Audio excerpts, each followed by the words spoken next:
Hello, Katden lovers and Katden followers, sabay Doktora Ivy, sunod-sunod ang mga revelasyon patungkol sa Katden. But before that, if you haven't subscribed yet to my YouTube channel, please don't forget to like, share, and subscribe at i-hit mo na rin ang notification bell for more showbiz updates.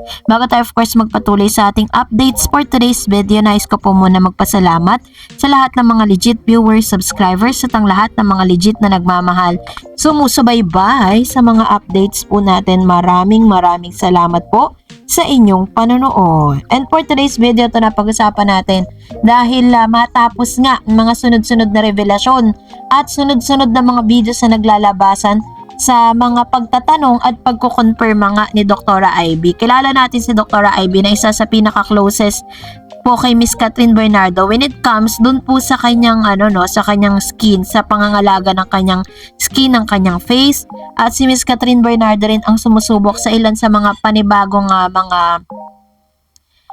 parang ino-offer nitong si Doktora Ivy. So talagang talagang regularly talagang pumupunta dyan si Miss Cat. And also syempre na-establish na rin or parang nagkaroon na rin sila ng isa rin si Dr. Ivy sa masasabi nating circle of friend ni Miss Catherine, Kaya naman dahil po dito, binalikan natin ang ilan sa mga video ni Dr. Ivy kung saan sinadya pa niya si Alden Richards, prior po dun sa pangyayari na kung saan pumunta si Mr. Alden Richards at si Catherine sa Canada. Let's watch this.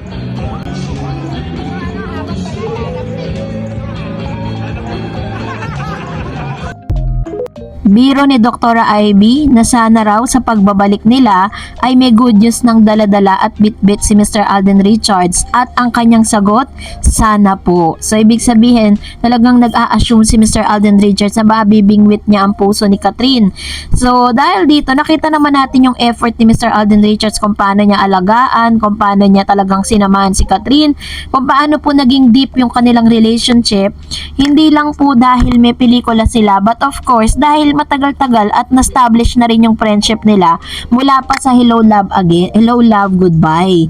And aside from that, isa rin sa mga confirmation, talagang dun si Dr. Ivy at sa mga circle of friends si Miss Catherine ang magpapatunay na talagang there's something special between them. So balikan din natin ito. Ay nako, pinapasok mo sa akin. Ano bang feeling? Ako. Ano bang feeling? No, Ano na? Ano na? Magka-clarity ka na. Mami, clarity daw. Clarity kasi sa life niya may clarity. Ay, clarity. Clarity kasi sa life niya may clarity. Ay, clarity. Kasi sa life niya may clarity. Ay, clarity. Kung mapapansin po ninyo yung naging reaksyon ni Miss Catherine Bernardo na halos namula ang mga muka ni Miss Catherine at panay ang sulyap niya kay Miss Maha Salvador dahil nga syempre hindi niya ine-expect na sasabihin ito ni Mr. or ni Miss Maha Salvador during those times. So isa lang ito sa mga manifestasyon na hindi dapat tayo magduda at wala pong katotohanan yung sinasabi ng ilang mga online articles na porket hindi nakikita or walang sighting sa magkasama si Miss Catherine at Alden Richards, totoong wala na talagang pag-asa pa at binasted na daw di umano ni Miss Catherine itong si Alden, So kaya nga sabi ng mga Katden kapit lang kasi darating din tayo sa point na parang sasaya din tayong muli kahit po may mga kanya-kanya silang mga projects na gagawin this year. Kasi sabi nga ng mga Katden fans na technically, hindi naman talaga sila ang magka-lab team. Hindi naman talaga sila officially magka-lab team dahil unang-una magkaiba sila ng network. At the same time, is talagang dream project talaga yun ng collaboration talaga ng ABS yun at ng GMA. So, we are blessed nga lang kasi nabigyan nila tayo ng chance na mapanood sila together. And mas magiging blessed tayo if we were going to wait and see after ng lahat ng mga isyong ito tapos biglang mababalitaan natin na sila na pala talaga. So, ganun po natin na dapat ganun natin dapat nilulook forward yung nagiging future ng Katden. So, kapit lang. And for that, narito naman ang ilan sa mga komento, reaction po ninyo patungkol naman sa latest updates po natin. Magbasa tayo ng mga reaction po ninyo, Unahin natin ang reaction mula kay Ma'am Shelina Pagay. May sariling isip si Kat at di naman siguro tanga sa loob ng 1 year. Di pa ba alam ni Kat ang pagkakaiba nila ni Daniel at Alden? Sa tagal na nakadama si Kat, Alden alam na niya, nakadama ni Kat si Alden. Alam na niya ugali ni Alden. Kaya panatag lang tayo mga Katden. Chill lang tayo. Yan. So, yun naman yung kanyang komento with regards to this. So, chill lang tayo guys. Huwag tayo masyadong apurado sa mga bagay-bagay. Let's always trust the process. Yun lang naman yun. Magtiwala lang tayo sa kung ano po yung pwede nilang maipakita pa in the future. And sabi pa ni Ma'am Shiberji, "Hi Ma'am Dars, ako naniniwala ako, ang Katden na matagal na silang may relationship. At sa sinabi ni Maha Salvador na may clarity in life, Ma'am Dars, yung Kim Min Yu na final low ng Kat, artista siya, Korea, o ma'am, pinapalabas na ang incognito last night. Nanood ka pa ba? Nanood ka ba? Musta naman ang number ba siya sa rating? Trending ba? Katden forever. Miss you, Katden, ma'am." Actually po, parang wala po ako nababalitaan, pero sa X, syempre pinapaingay po yan ng mga fans po ni Daniel Padilla at pinag-uusapan po nila yan And sabi po ng ilan, according po sa ilan, hindi naman ako nanonood kasi ng ganong mga serye. Kung si Alden Pen at si Catherine, baka sadyain ko talaga at magpupuyat ako. Pero kung dahil lang po doon, parang hindi ko rin bet yung story, no? So, anyway, so nasa sa inyo naman po kung gusto nyo silipin or panoorin, ganun. Pero kung makikita nyo, grabe po yung kanilang promotion Talagang may mga billboards. Sabi ni Miss Marian Giaman, kaya gusto ni DJ mabalikan sila para sumikat ulit si DJ kasi wala nang pupunta na sa pagkalaos kapag hindi sila magkabalikan. Sikat lang pag-asa niya. And sabi ni Ma'am si Teresa O'Neill, tama, ginagamit lang siya. Ayan. Ito naman yung kanilang mga opinion patungkol sa bagay na ito. Na sana hindi, no? Kasi parang matitest naman talaga yung sincerity ni Mr. Daniel Padilla pagkatapos ng kanilang hiwalayan.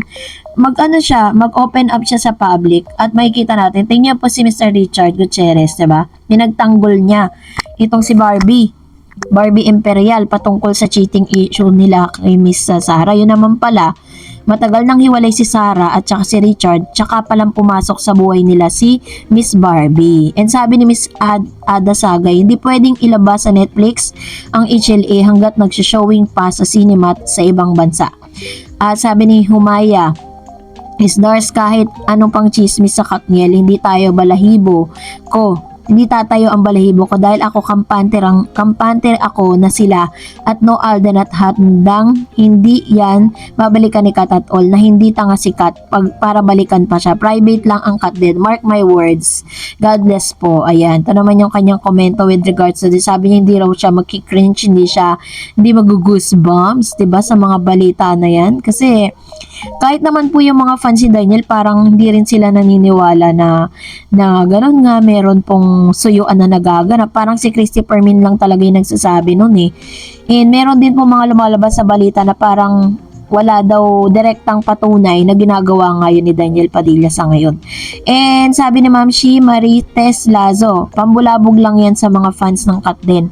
Magjowa na yan sila at Alden. Ayan, tama naman. Sabi ni Miss Jo Jose Ranilo, tama lang yan. Go God bless Katden. Alden protect Kat from. Ayan, so ito naman po yung kanyang komento with regards to this. And that's the only thing that he can do is to protect Catherine Bernardo in private. Dahil yun po yung talagang nararapat at ayaw din talaga nila ng magulong social media. Sabi ni Ma'am Shiberji, hi Ma'am Dars, blessed day to you and to everyone, to all Katden forever, supporters, followers, and fans. Ma'am Dars, maari nga na totoo yung haka-haka kasi tingin nyo bumibisita si Miss Kat sa mag-asawang Sanjo. Kasama niya si Mami Min kasi nga baka si Sanjo itawagan niya si Summer na palihim para nga magkita sila. Oo nga, Ma'am Dars, tama ka nga. Fans ng Kim Pao, inggit sila sa movie ng Katden. Gusto daw nilang pantayan. Ganon din ang gusto ni Roy Pumaloy. Gusto daw niya na kumita ang movie ng Kim Pao, kaya super ang promotion nila, ang movie ng Kim Pao. Pati sa It Showtime, Miss Katden. Love you both, Katden. Ayan. So, ganon nga po ginagawa nila. Grabe po yung promotion na ginagawa nila. Which is, kasi talaga namang bilang isa sa mga A-lister po na matatawag ng ABS-CBN si Miss Kim, kailangan po talaga may mapatunayan siya. Kasi sa tinagal-tagal din kasi ni Miss Kim Chu, no, na talagang tanagal-tagal niya na pong artista ng ABS-CBN, parang wala po akong nabalitaan ng movie niya na kumita, na katulad ng kumikitang ng movie ni Miss Catherine Bernardo. Ganun po yung yung nakikita ko. Tapos ginagawa po nila lahat kasi sabi po, every year 5 movie lang ang i-release ng Star Cinema na movie. Ganun po kakonti. Kaya kailangan sa bawat video or bawat movie na ilalabas nila,